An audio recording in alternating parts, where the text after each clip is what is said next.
Abi Budi Permadi, 54 tahun, mantan narapidana yang pernah mendekam di Lapas Kelas 1 Cirebon mengungkapkan pertemuannya dengan para terpidana kasus Vina Cirebon yang pernah curhat kepadanya.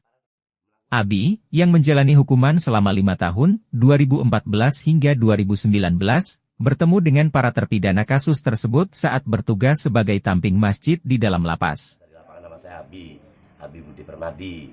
Saya adalah mantan narapidana APBD Gate yang divonis 5 tahun.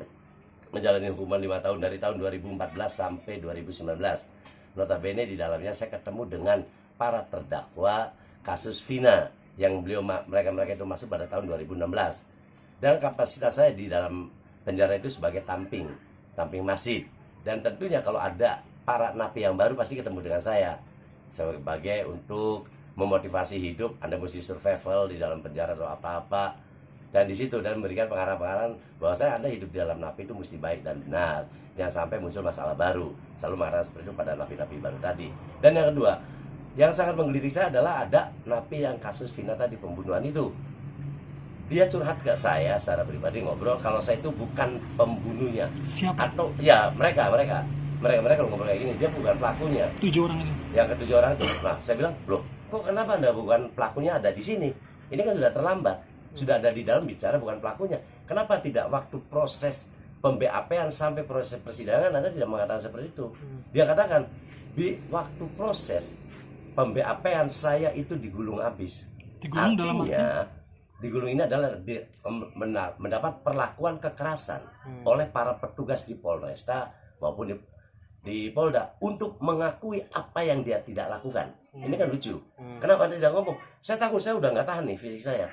Selesai dari Polresta tidak ada pengakuan, dibawalah kenapa orang tadi di Polda. Di Polda pun mendapat perlakuan yang sama. Selesai itu ya kemudian udah sembuh baru persidangan.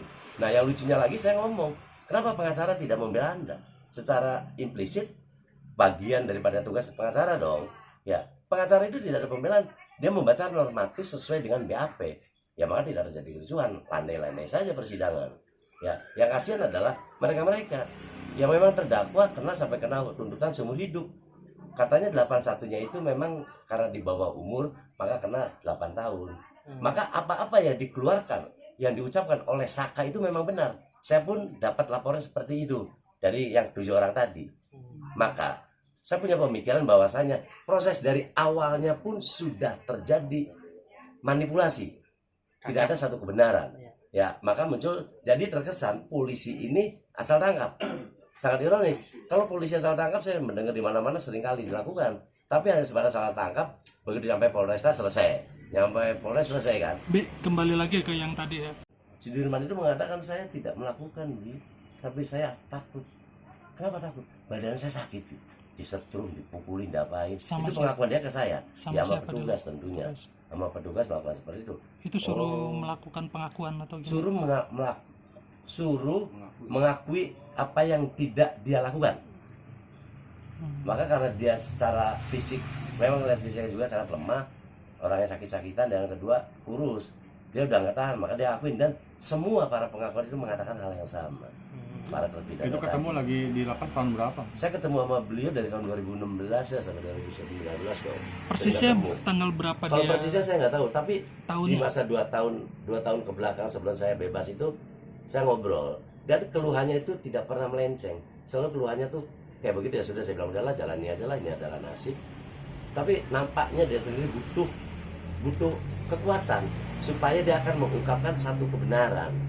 Tapi tidak pernah ada satu institusi atau satu advokasi apapun terhadap dia. Udah divonis selesai, berarti dia pikir urusan selesai dong. Pengakuan si Sudirman itu diapain aja sama polisi? Ya tidak jauh beda kayak proses verbal kayak yang lainnya ya. Dipaksa polisi kan ada sebuah pemaksaan. Dia bilang tadi saya sih muka tuh udah hancur, sampai disetrum, di apa itu. Itu pengakuan dia. Karena saya sendiri kan nggak tahu, saya sebatas mendengarkan curhatan mereka.